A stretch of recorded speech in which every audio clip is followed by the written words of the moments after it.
Are you feeling stressed or anxious? If you are not alone. A lot of people that I am communicating with are telling me that they are so stressed and so anxious that they are literally having trouble falling asleep at night. And that's not good. In this video, you will learn 5 absolute musts that will help you alleviate the stress and have the ability to find the peace and contentment in this world that we're living in today. And the first one is awareness. Now, awareness is mindfulness, awareness is consciousness, and with consciousness comes capabilities. Awareness is the first key to change. Now, if that's true, and I believe it is, awareness is the first key to change. If you're not aware that you're in stress, you can't change it. If you're not aware that you're in anxiety, you can't change it. You have to be aware of something before you can change it. When I talk to professionals and I say, what is your weakest link as a leader? And they stop and they think. The moment they're thinking, that tells me that they're not top of the mind aware of it. So a chain is only as strong as its weakest link. If you're not aware of what your weak link is, you can't change it. If you're not aware that you're in a bad mood, you're automated. It's an automated habitual emotional state. You can't change it. You have to be aware that you are in anxiety and aware that you're in stress to change it.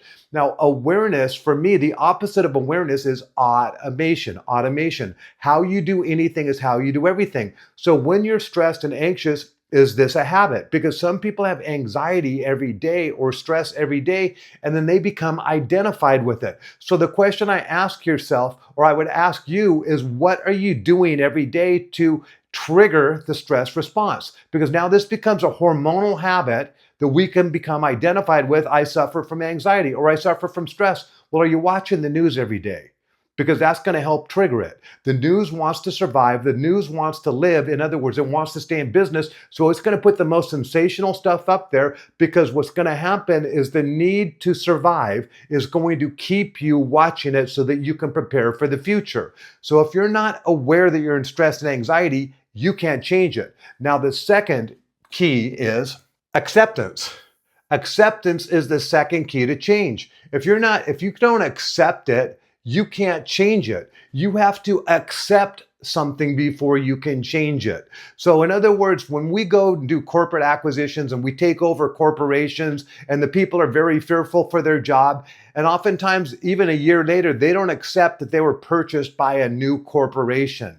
Acceptance is the second key to change. If you don't accept that you feel stress, accept that you feel anxiety, it's not going to change it because the opposite of acceptance is resistance. Now, there's a simple saying that some of you have heard, what you resist persists. If you resist something, it keeps it engaged. Now, here's another age-old saying, where attention goes, energy flows. Now, imagine, if you will, that the attention is water and the energy is fertilizer. What happens if you water and fertilize a plant? It will grow. What happens if you water and fertilize a thought? It will grow. What happens if you water and fertilize a belief? It will grow. Well, when you resist change, you're giving it your attention, you're giving it your energy, you're watering and fertilizing it. What you resist persists. So the opposite of resistance is acceptance. And acceptance is the second key to change. So accepting that we live in this world that's going through a lot of stuff right now, metaphorically, the world is going through a birth. Metaphorically. Now, every birth is painful. So when you accept that we are going through change with AI, with robotization, with different types of leadership across the planet, with polarization of people, with not having the ability to have a high level of trust in whatever we're receiving from media, this is a new world that we're living in, and we are going through a learning curve as a species. So when you learn the skill of acceptance, it's a skill, it's going to allow you to find peace. It's going to allow you to find serenity. Acceptance is the second key to changing that anxiety. So when you accept something, when you accept somebody, you love them. But when you resist them, you want separation. So when you accept somebody unconditionally, that's unconditional love. So what you do is you accept that you're stressing. You accept that you're feeling anxiety. And when you let yourself feel the anxiety, emotion is energy in motion.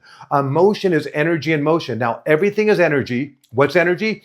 Everything is energy, and emotion is energy in motion. So when you accept it, it allows the stress to move through you. When I feel grief, I let myself feel the grief. When I feel stress or anxiety or anger or rage, I let myself feel it. And accepting that I feel this way, it allows it to move through me. So acceptance is the second key to change. The third step is choice. You have to make a choice to change it. When I'm training people across the country and I say to them, could you make yourself feel better right now if you wanted to? 100% of them say yes. Could you make yourself feel worse right now if you wanted to? 100% of them say yes. This is 100%. I've never had a person say no. So then what I say to them, that means that your mood is a choice, if that's true. Now, oftentimes when I say how you do anything is how you do everything. So this is a statement of automation. Remember earlier, awareness is the first key to change, and the opposite of awareness is automation. People that are automated, they do the same thing over and over again. So some people are angry every day. Do you know somebody that's angry every day? Somebody has anxiety every day. Somebody complains every day. These are automated habits. And so this is where you have to make a choice. Do I want to stay automated, or do I want to be aware or mindful or conscious and change this mood that I'm in? So when I wake up and I'm in the funk, I have to consciously make a decision to change my mood. As a trainer, you have to have energy. Trainer 101 is the person with the most energy wins, and I have to have the energy to hold up the audience in front of me. So if I'm in a depression or a funk, or somebody's dying of cancer, or my dog's dying, any of the things that I'm challenged with my kid, any of these things that we all get hit with, you have to make a choice. Do you want to stay in the funk, or do you want to step up your emotions and have the ability to bring it? And this brings the fourth step, and probably one of the most critical steps: emotional regulation. Having the ability to regulate your emotions.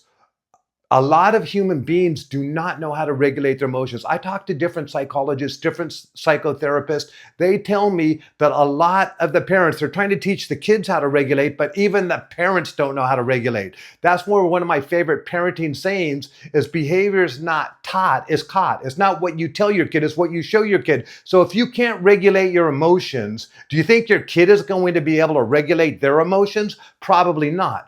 When I was 23 years old, I made a decision to master my emotions. A choice, remember the last one, a choice to master my emotions, because I knew that my emotional state set my perception of reality. If I'm in an angry mood, I'm going to have an angry reality. If I'm in a fantastic mood, I am going to have a fantastic reality. Most people get triggered from the outside in. They're happy from the outside in. This is most people. The question I have for you is, do you want to be like most people? Because if you don't, you want to learn to be able to change your emotional state from the inside out. What if you could be happy in spite of everything that's around you? Is that possible? It is. So you want to have the ability to regulate your emotions. And the same thing with stress and anxiety. You want to get the hormones happy. You want to be able to get the hormones happy without taking the pill. You want to get them hormones happy with exercise, with gravity-defying gestures, with random acts of kindness, with connecting with people. All of these things will get you into happy hormonal state. So when I'm in the grief or the funk or depression, which I've been in this year, I make a conscious decision to get myself out of it. Does it happen instantaneously? No. I have to get the hormones flushed out of my body. Sometimes it could take 2 hours, 3 hours, 4 hours, but it's worth it because now I feel completely better. So you have to have the ability to learn and master the skill of emotional regulation that I am talking about on all three of my channels, because this comes down to your happiness in life. This comes down to how successful are you in life. This comes into how you handle pressure. This comes into how you change. This comes down to everything. What you transmit, what you attract. Emotional regulation is the fourth step. And the fifth step is heart focused breathing. Heart focused breathing. I got certified as a heart focused breathing trainer through the Heart Math Institute years ago. And you want to learn the skill of running your breath. When I talk about the Swiss Army knife and I talk about the three B's, the Swiss Army knife, you have the body, gravity-defying gestures, exercise, then the breath, and then the brain. And so you want to learn to use all three blades of your Swiss Army knife. You always have your body with you. So whenever you pay attention to your breath, it holds you in the present moment. So Whenever you focus on your heart is a brain. There's so much fake news out there. What I want to do is teach you or inspire you to listen to your heart. Listen to your heart over your brain. Have you ever been going through a breakup and your brain is saying, stay in there, but your heart's saying, run for your life, run for your life. And if you would have just listened to your heart, you would have saved 1 or 2 years of your life. Very common for people to listen to their head instead of their heart. You want to use both of these together. So when you breathe in for 5 seconds and you have to use your imagination, Einstein said imagination was more powerful than knowledge. You breathe in for 5 seconds and then out for 5 seconds while you focus on something that makes you feel good. It could be somebody you love. It could be something that you love. It can be an experience that you're super grateful for. And then you breathe in for 5 seconds and out for 5 seconds into your heart. In and out. And then you go into coherence. And when you go into coherence, your heart and your brain are working together. And now what happens is you're in a higher energetic state. This is a skill that will change your life. You want to be in heart-brain coherence and learn to listen to your heart. Now, whenever you focus on your body, it holds you in the present moment. Whenever you focus on your breath, it holds you in the present moment. And you're thinking about a good thought, so you are using the Swiss Army knife when you're doing heart-focused breathing. You're focused on your breath, 5 seconds in, 5 seconds out. You're focused on your body, your heart, holds you in the present moment, and you're focused on a good thought. 3 things at the same time. This occupies your brain from thinking. This keeps you in a good mood. This is a habit that you want to develop for life. This is a habit that you want to use when you don't need it. Otherwise, you're not going to remember to have it when you need it. Even in the Heart Math Institute, they would put brain imagery on the human being and then put it on their dog. And when they went in coherence, their dog would go in coherence. My dog's in the other room right there. When I go into coherence, my intention is to bring my dog into coherence with me. As a trainer, I want to bring you into coherence with me. Always have the highest energy in the room. These are the 5 things that will help you change the stress and anxiety in the life. The first one is awareness is the first key to change. Acceptance is the second key to change. You have to make a decision to change it. Master the skill of emotional regulation and practice the skill of heart-focused breathing, and I guarantee that you will start feeling peace and contentment in this world that seems to be turbulent, but you master the inside of your body. It changes the way you view the outside of your body. I hope to see you in the next video.